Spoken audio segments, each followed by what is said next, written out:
Imagine being told that America's top law enforcement agency, the FBI, was quietly asked to send weekly emails detailing their operations, not summaries for accountability, not harmless updates, but the kind of information that could expose investigations, compromise tactics, and even put lives at risk.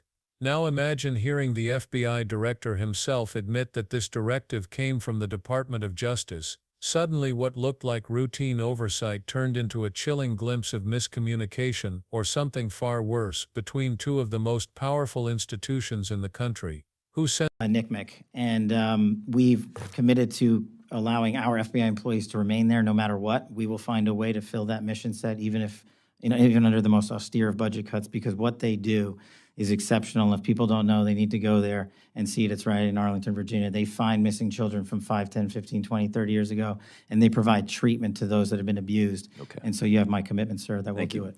I appreciate that. And according to the domestic terrorism operations sections, the internal tagging system used to track domestic terrorism investigations was eliminated, and the staff of 16 was reduced.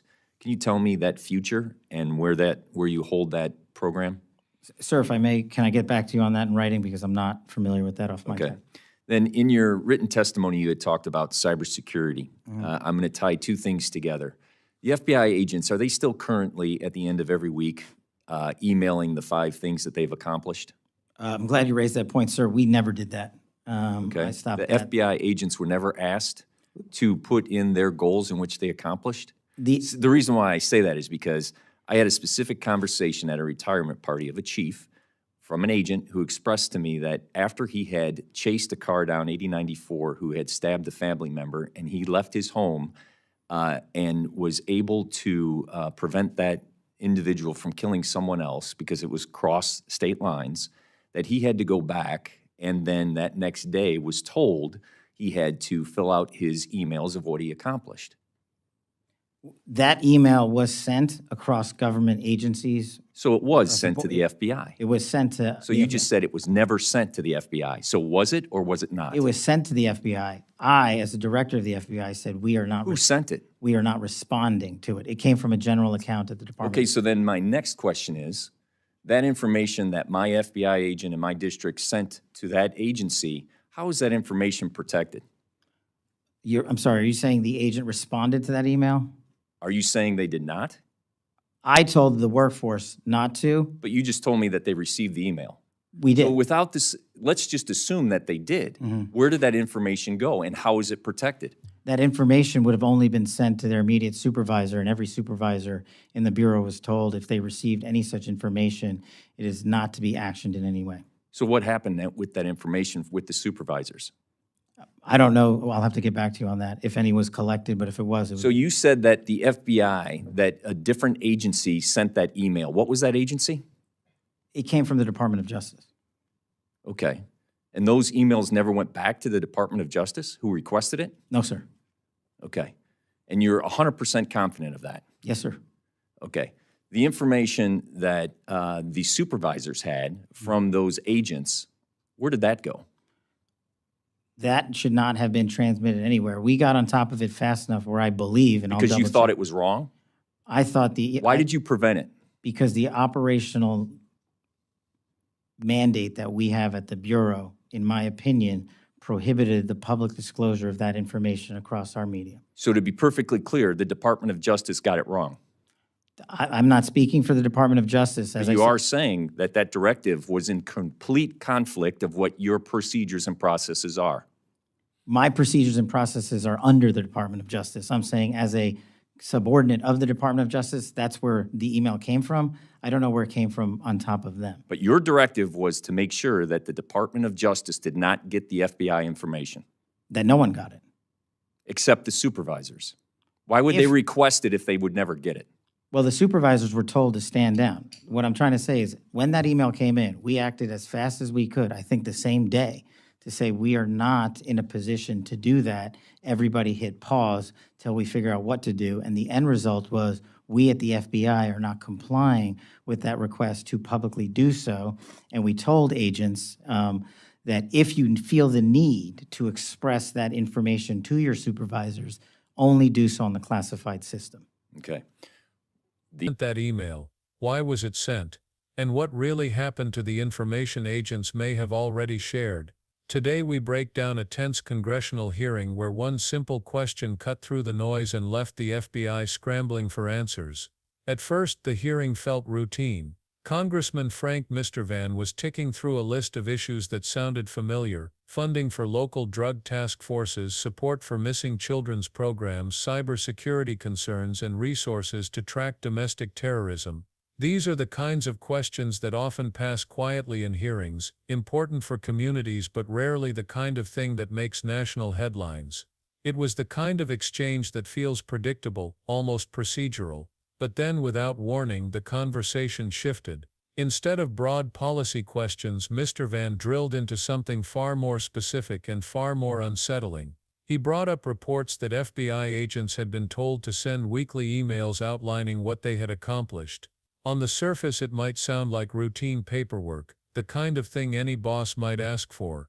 But in a place like the FBI, where agents handle classified information every single day, that request set off alarm bells. It wasn't just about agents listing their achievements, it was about what those achievements might reveal: sensitive tactics, ongoing investigations, and intelligence that, if mishandled, could put lives at risk. Suddenly, the hearing wasn't just about budgets or programs anymore. It was about something much bigger. Because as Mr. Van pressed Patel for answers, one truth became clear: this wasn't routine oversight at all. When Congressman Mr. Van raised the issue of those weekly emails, the room seemed to shift. What had sounded like routine oversight suddenly turned into something much more alarming. Patel, the FBI director, quickly jumped in to deny that agents were ever required in such reports. "We never did that," he insisted. But the congressman didn't let go. He had spoken directly with an FBI agent who swore he had been told to fill out those emails, even after running down suspects and working dangerous cases. Think about that for a moment. A frontline agent risking his life to stop violent criminals, then being told the next day to write a weekly performance email. To most of us, it sounds like pointless bureaucracy, but to those who understand how the FBI operates, it raised an even scarier possibility. Those reports weren't just accomplishments. They could have included classified operations, sensitive intelligence, or details of cases still in motion. If even one of those emails slipped into the wrong hands, investigations could be compromised. Criminals could get tipped off. Lives could be endangered. And yet Patel insisted he had stopped the practice immediately. But then came the question that changed everything: if the FBI didn't initiate it, who did? The congressman didn't waste any time. He pressed Patel with a line of questioning that grew sharper by the second.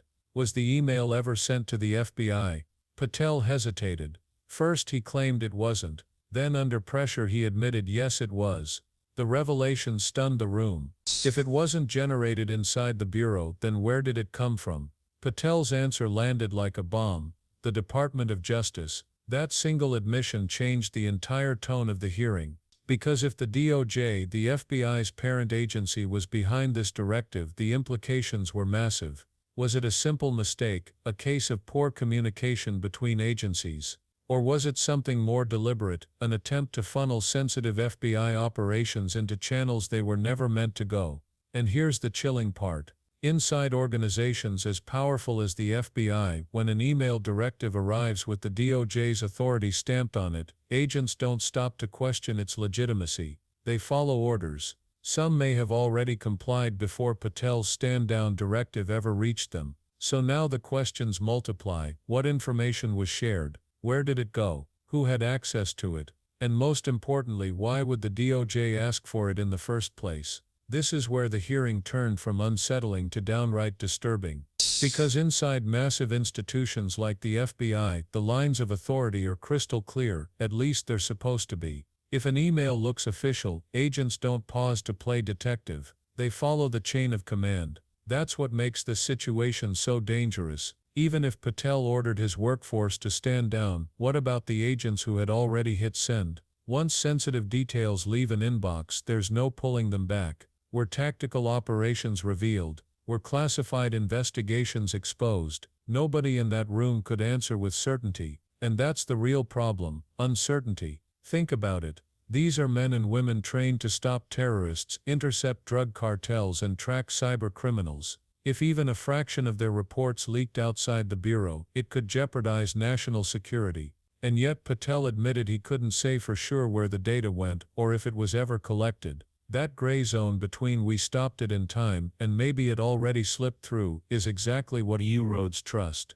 For agents in the field, it means confusion. For Congress, it means unanswered questions. And for the American people, it means doubt. But what came next made those doubts feel even bigger. Congressman Mr. Van's persistence revealed something far larger than a single email. It exposed the fragile balance of power between the FBI and the Department of Justice. On paper, the relationship looks simply: the FBI investigates, the DOJ prosecutes, and oversight from Congress ensures both remain accountable. But in practice, blurred lines can create dangerous gaps. Oversight exists for exactly this reason: to catch mistakes before they spiral into abuse. But when directives come from the DOJ and land in the FBI system, who decides whether they're legitimate? Who checks if they violate operational security? And if the FBI has to push back against its own parent agency, what does that say about the system itself? Patel framed his response as decisive. He stopped the practice, he shut it down, he protected the Bureau. But that explanation only raises more questions. Why wasn't Congress notified earlier? How many agents already submitted information? And why did it take a tense public exchange to bring the truth to light? The public is told that these institutions are built on checks and balances, yet this moment revealed just how fragile those checks can be when communication breaks down. And that fragility leads us to the heart of the issue: why one email matters more than anyone wants to admit. This wasn't just about one email. It was about the credibility of America's most powerful law enforcement institutions. If directives from the DOJ can collide with FBI procedures, and no one can say for sure where sensitive information went, then the system is far weaker than we're told. Agents in the field lose clarity, supervisors lose confidence, and the public loses trust. Because here's the truth: when communication breaks down at this level, the ripple effects reach every corner of the country. From drug task forces in Indiana to counter-terror operations overseas, uncertainty spreads. And if Americans believe the FBI and DOJ can't even safeguard their own processes, why would they trust them to safeguard the nation? That's why the haunting question still lingers: who sent it and why? Until that answer comes, doubt will remain. At the end of the day, this hearing wasn't just a clash of words between a congressman and the FBI director. It was a warning sign. A reminder that even at the highest levels of government, one misstep or one unexplained directive can ripple into chaos. Because when oversight fails, when communication falters, and when answers are vague, trust collapses. And trust is everything. Without it, agents hesitate in the field. Communities doubt the very people sworn to protect them. And ordinary Americans are left wondering if the institutions built to serve them are serving someone else entirely. That's why this moment matters far beyond one hearing or one email. It raises the question that won't go away: was this a bureaucratic blunder, or a deeper problem hiding in plain sight? Now I want to hear from you. Do you think this was simple miscommunication, or something more deliberate? Drop your thoughts in the comments below. And if you value breakdowns that cut through the noise, make sure to subscribe, hit that bell, and stay tuned, because these hearings matter more than most people realize.